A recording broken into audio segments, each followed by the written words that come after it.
from him coming off turn 2, but right here, going down into turn 3, this is where we'll watch him. 2.5 laps to go. Watch this. Here he goes.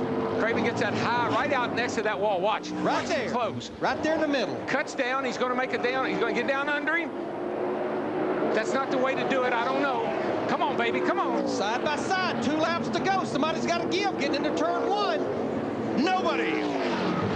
And in the wall goes Busch.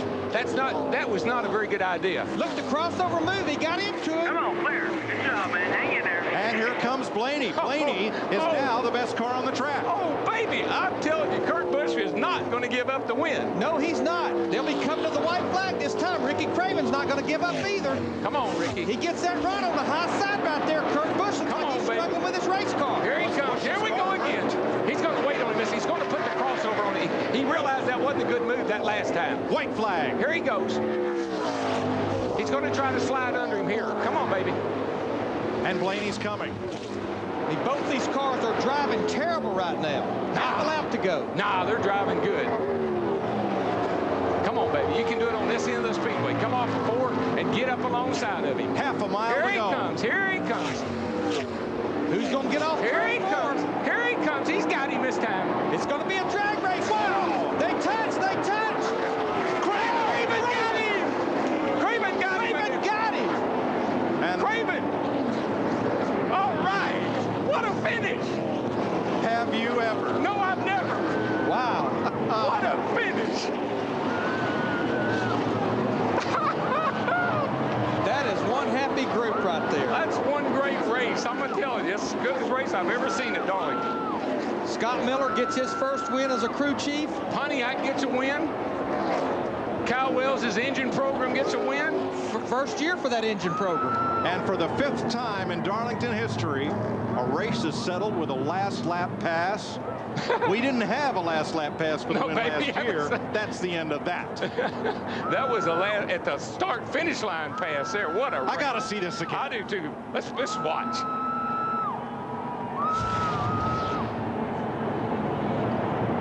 Coming off turn 4 onto the front stretch.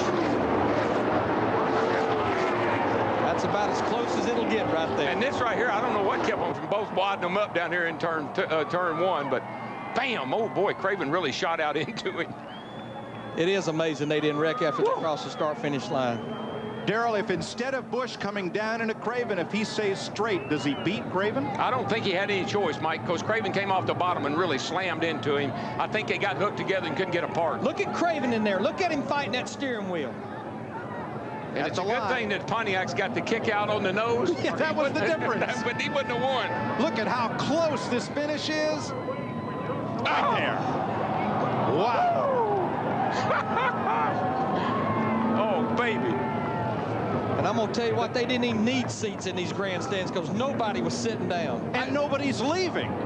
Look at this, right to the line. How close can you get it? But now, what's really, when they get on down here, I mean, I thought they were both going to wad him up and they'd have to take him to victory circle on the rollback. Steve Burns with the runner-up. All right, thanks, Mike. Kurt Busch, that was a hell of a race at the end. Tell us your point of view. Tell us about the last lap, last corner.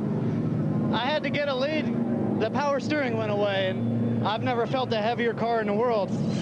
We dug and dug and dug, and I tend to go. It finally just gave up altogether, and the car was so tight I couldn't hang on. And you know, it was an awesome race. I didn't give him room in 1, and he didn't give me room out of 4. It's the way it's supposed to be. I mean, this was some hard-fought racing. Kurt, when you came across the start-finish line hooked together with a 32, did you know who got there first? We came out of 4, and the wheel snapped out of my hands because I had no power steering, so it looked like I turned into him, and I grabbed all the wheel I could to turn it back to the right. And I looked at his 8-post, and it was right here with my 8-post. So, you know, it's tough. We finished second again, and, you know, all the congratulations to the Rubbermaid team on what they do, all the hard work that goes into it. You know, we're just missing one little piece, and if we can get a full commitment and make sure that we run every weekend like we're supposed to, we can win some races. Thanks, Phil. All right, let's go back up to the booth. Kurt Busch will climb from 14th to 6th in the NASCAR top 10. Look at this finish. He climbed to the top of my list. Here's the whole last lap. Craven out of control, Busch into the wall. I thought Craven had him here, but Busch doesn't give up on him, gives you a little shot, gets him loose. Had to get completely out of the throttle. Yep. Look how far Kurt pulls away from him right there. But Kurt couldn't get back in the gas either off of 2, so here comes Craven, got some momentum. Here I come, boogity, boogity, boogity. And watch out, baby.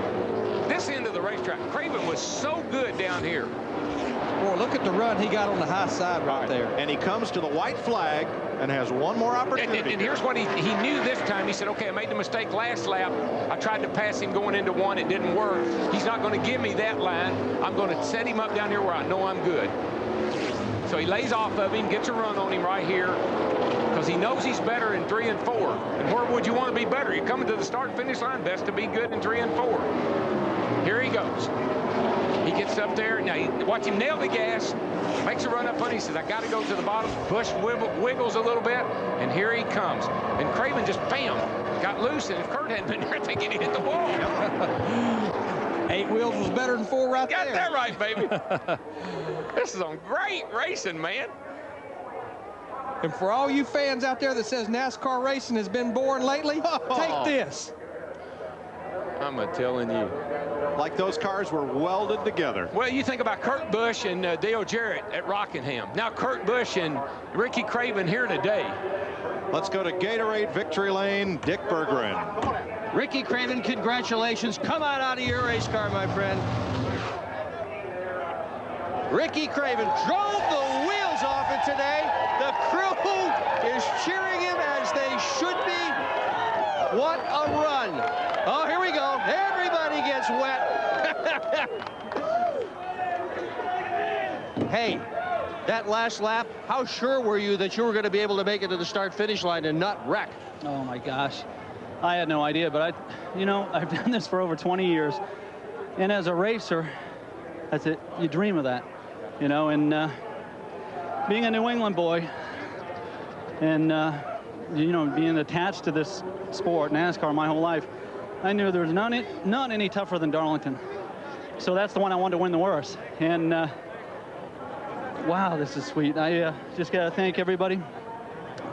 Thank everybody back home. And it's amazing that you can drive and pray at the same time, but I was doing it.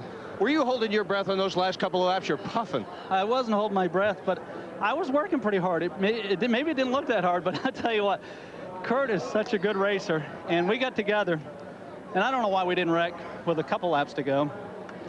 And then we said, well, let's try it again, But it was absolutely the most fun I've ever had.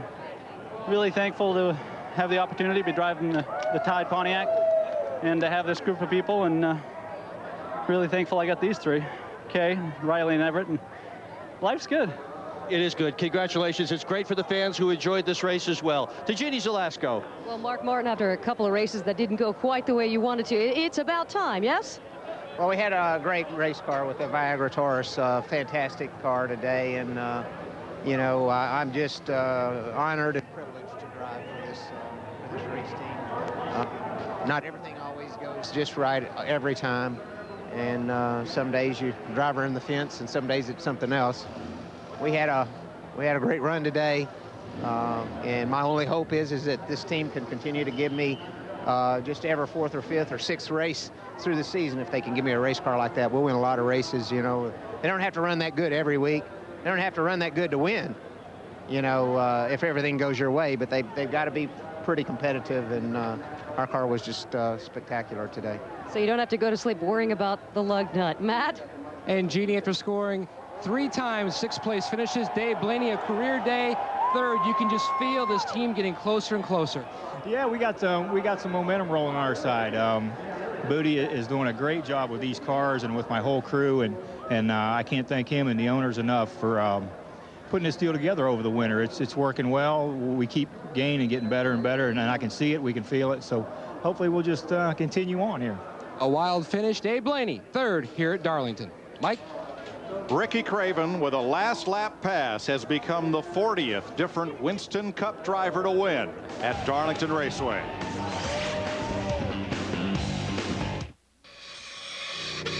What we do, pretty cunning. Saddam Hussein, it has to be said as well, is also cunning. He's a guy who survived for a long time. Mm-hmm.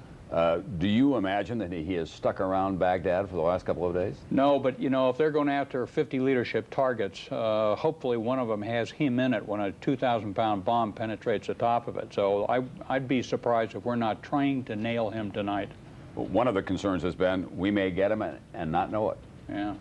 Well, there ought to be an awful lot of back chatter of people who are relieved who'll say the bad guy's gone, now we can switch sides. Dead. Yeah. Yeah. The other thing is, it occurs to me that we may have gotten some electronic information from inside the leadership. Sure. They've been dialing the cell phones. They've been talking to them on the internet. Absolutely. They've been doing whatever. But certainly an area of strategic significance. Chris Klein, what do you know? Shepard, we're here in the village of Kalak, some 20 kilometers away from